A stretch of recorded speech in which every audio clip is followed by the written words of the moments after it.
When even the genius starts weeping, you know the hour is not ordinary. Not because he solved the equation, but because the weight of the unseen pressed on his chest in a way no number ever could.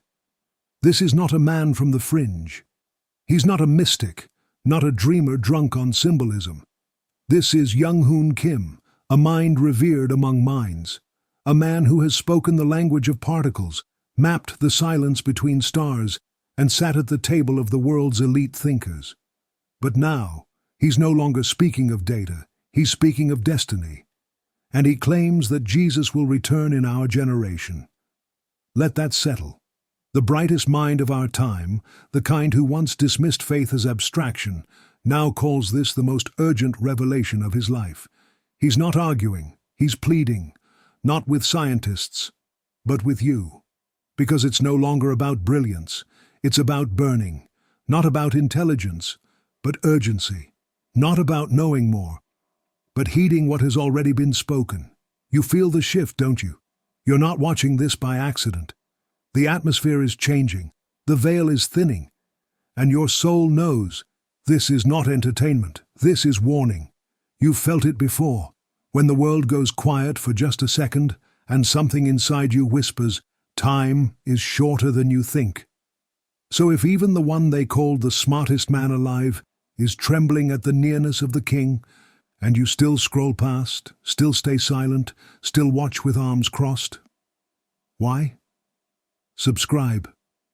Or go to the comments and explain, not to me but to yourself, what fear, what pride, what delay is still holding your soul back from responding to the sound of eternity knocking. You are not too late.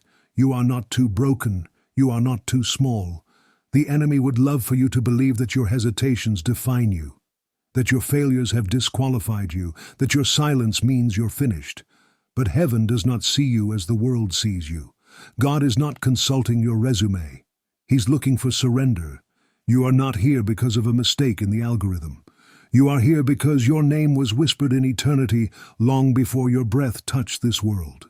You are not watching this because you're curious. You're watching because the Spirit has decided it is your time to wake up. There's an urgency being poured out, and you're part of it.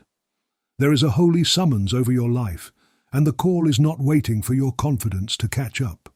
Younghoon Kim has spoken. A man who once carried blueprints of machines now carries the blueprint of eternity. His clarity is not a spotlight meant to blind you. It's a torch passed into your hands. Now you must carry it. You must walk with it through your street, your family, your compromise, your silence. You've been feeling the nudge, haven't you? The discomfort during prayer. The ache during the worship you used to breeze through. The sense that there's more, but you've been afraid to name it. Now the veil lifts, even if just for a moment, and you realize you are part of something much larger than yourself. This isn't just about belief, this is about assignment. You have a role in prophetic history, not someday, not after seminary, not when you feel more ready, now. You carry a flame that demons recognize and angels watch with reverence. You were born into a generation that will see things others only read about. You are standing at the edge of a line that separates watchers from witnesses, and heaven is watching to see what you do next. So don't let this pass like just another video. Don't treat this like noise in your feed. This is your moment. Subscribe now, or go to the comments and confess the reason you still think God can't use you. The danger isn't always a demon in the dark. Sometimes it's a calendar that's always full. Sometimes it's the gentle glow of a screen at midnight, numbing your spirit one scroll at a time. You think it's harmless, just entertainment, just information, just a way to wind down. But what if it's the very thing winding down your urgency? There's a kind of silence that isn't peace. It's spiritual sedation, a hush designed not to calm your soul, but to put it to sleep. You've learned to call the noise normal. The constant feed of media, opinions disguised as wisdom, and voices talking louder than the Spirit ever wanted to compete with. There's a danger in growing too familiar with the holy. You've heard too many sermons. You've sung too many songs without tasting the oil. And so now the truth feels ordinary. The warnings feel theatrical. The Spirit's whisper feels like background static, because you've turned the volume up on everything else. This is how the enemy works in your generation. He no longer needs to frighten you with hell when he can distract you with comfort. He doesn't need to bind you with chains when he can wrap you in a blanket of tolerance, hand you a cup of entertainment, and say, "Stay warm."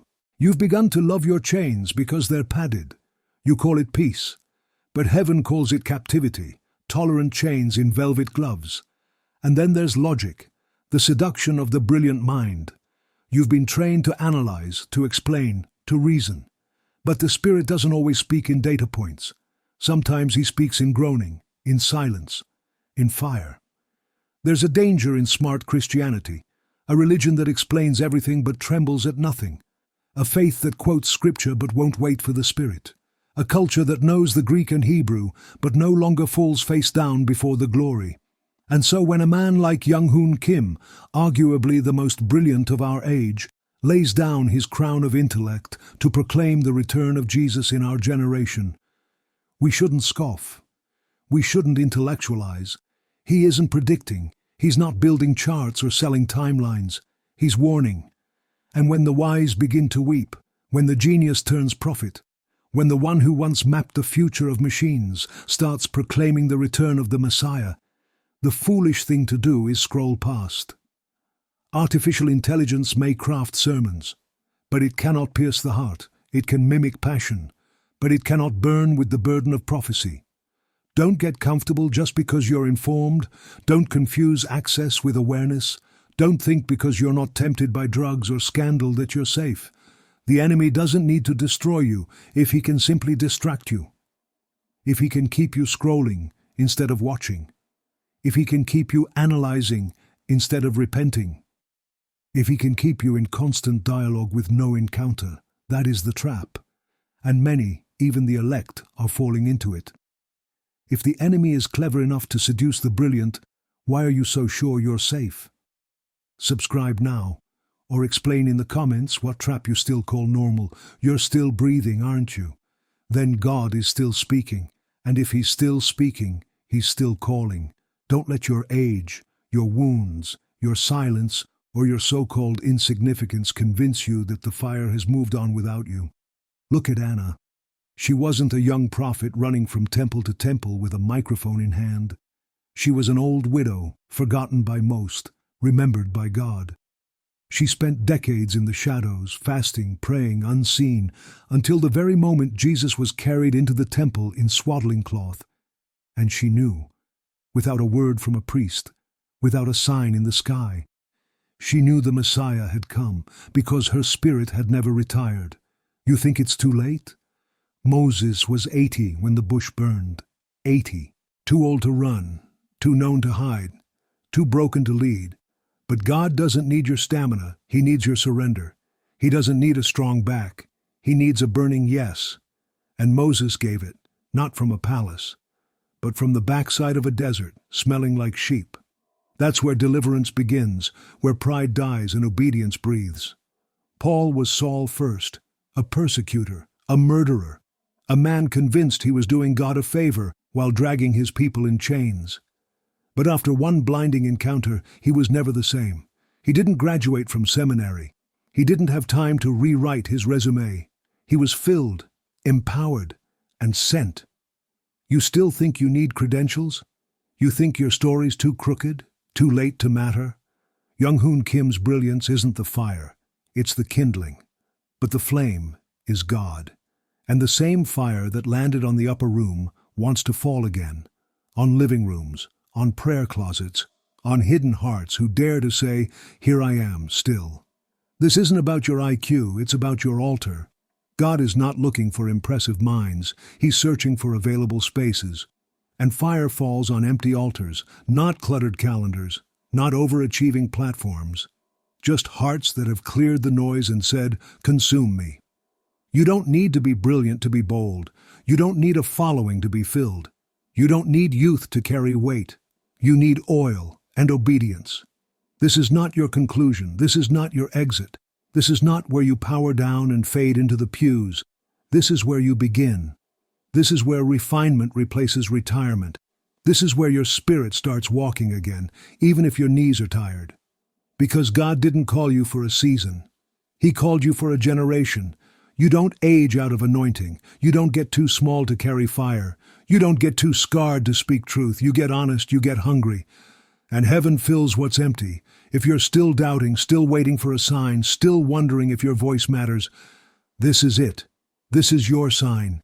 This is your burning bush moment. If you still think your age or status disqualifies you, hit subscribe and reclaim your fire. Or comment why you think God skips over people like you. Draw the line, not out of pride, but out of purpose. You cannot carry sacred oil in a leaky vessel. You cannot burn with holy fire while entertaining every voice, every screen, every distraction. You were never called to be available to everyone. You were called to be set apart for someone. Jesus himself, God in flesh, didn't drag all 12 into every room. He had the crowds, he had the disciples, but he also had the three, Peter, James, John, and even they didn't see everything, because not every soul can handle what happens on the mountain. Not every ear can carry the weight of glory whispered in Gethsemane. So why are you still trying to explain your fire to those who live in the rain? Why are you shrinking your hunger to keep lukewarm hearts comfortable? Why are you defending your consecration to people who mock the altar? Protect your oil, guard your time, narrow your circle. This is the cost of the call. Let them misunderstand. Let them say you've changed. Let them call you intense, dramatic, too deep, too serious. Let them walk away. You weren't built for their approval. You were chosen for His presence. You can't carry the ark while babysitting opinions. You can't fast for fire while feeding on noise. This walk, this narrow road, was never meant to be crowded, because holiness has always been lonely. You want revival? Start with your calendar. Start with your conversations. Start with your habits, your history, your heart. Draw the line between holy and hollow, between sacred and casual, between peace and passivity. You don't need to respond to every message. You don't need to explain every conviction. You don't need to apologize for leaving the party early because the Spirit whispered, "Come away with me." Younghoon Kim isn't trending because he's agreeable. He's shaking hearts because he's unbending. He didn't soften his warnings to sound more balanced. He didn't water down his urgency to stay liked. He let the word pierce. And that courage is your model. God is not raising chameleons. He's raising consecrated ones, ones who would rather lose friends than lose fire, ones who would rather be misread than disobedient, ones who know that being misunderstood for holiness is better than being celebrated in compromise. This is your line in the sand moment. This is your as for me and my house moment. This is where you stop blending in and start burning again. You've been chosen, so act chosen, live chosen, think chosen. Separate yourself, not in arrogance, but in allegiance. If you're still apologizing for your devotion, if you're still toning down your oil to keep the room comfortable, if you're still afraid of being labeled too much, then ask yourself, is their comfort worth my calling? Stop apologizing for your devotion. Subscribe if you're ready to protect your anointing, or explain in the comments why you still need everyone's approval to follow Christ. There will come a day when no one remembers your username, no one quotes your captions, no one scrolls back to see what you posted on July 12, 2025, but they will feel your obedience, in their bones, in their bloodline, in the way your great-grandchildren walk into rooms they didn't build, with authority they didn't earn, because you made a stand in silence. You think you're just watching a video, but heaven sees a hinge in history, right here, right now. Because the small yes you give today becomes momentum for 1,000 tomorrows. You think obedience is personal, but it's not. It's generational. One act of courage in secret can echo into decades of freedom for those who follow. One private consecration can dismantle cycles of compromise. One refusal to bow to convenience can build a legacy of holy boldness. You don't need a camera to leave a mark. You don't need a microphone to preach, because your silence preaches. Your stand speaks. When you stay on your knees, your lineage stands taller. Younghoon Kim has knowledge, but you have obedience. And obedience will always outlast intellect. It will always carry more weight in the kingdom. He mapped galaxies with his mind, but you're being called to move eternity with your life. You're not a viewer, you're a voice. Not for crowds, but for covenant. Not for applause, but for alignment. Heaven didn't draw you to this moment just to feel inspired. You are a seed, and what you say yes to now will bear fruit long after you're gone. This isn't content. This is commission. This is God handing you the pen and saying, write something that will echo past your lifetime. So yes, your yes matters. When you forgive when it's hard. When you fast when it's quiet. When you pray when no one sees. When you set boundaries that no one claps for. The ripple starts here, in your choices, your surrender, your unseen faithfulness. Let your children inherit more than your furniture. Let them inherit your fire. Let them inherit your groans, your prayers, your journals stained with intercession. Don't just leave them assets, leave them altars. Leave them the kind of atmosphere where God always had a place to land. If your legacy starts here, why wouldn't you subscribe? And if you won't, leave a comment explaining what you're leaving behind instead. You are not fading. You are not drifting quietly into obscurity. You are becoming flame. You were never meant to dim down to fit into this world. You were never meant to blend in, behave, or back away. You were made to burn, with holy fire, with tears that birth revival, with prayers that punch holes in the sky. This isn't the time for polished performances. This is the hour of groaning, of travail, of intercession that shakes the unseen. Jesus is not returning someday. He's at the door. The footsteps are echoing. The clock is gasping its final seconds. And intelligence, your degrees, your insight, your clever arguments, they won't save you. They won't deliver your city. They won't carry you through the fire that's coming. Only surrender will. Only full throttle. No turning back. Though none go with me, still I will follow. Surrender. Because this war we're in, it's not hypothetical, it's not philosophical. It's spiritual. And your soul is not a side character in it. You are a warrior dressed in light, born into this hour with fire in your lungs and destiny in your hands. You don't need a pulpit.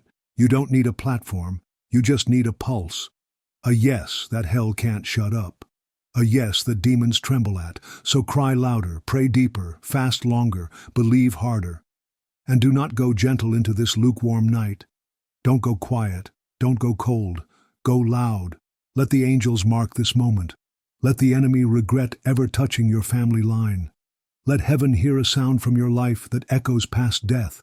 Because this is it. This is the remnant rising. This is the prophetic generation refusing to bow. This is the moment your flame meets his wind and everything ignites. If this message pierced you, don't delay. Subscribe to Pope Leo XIV Unveiled now and stand with the remnant. And if not, comment honestly. What's still stopping you from waking up?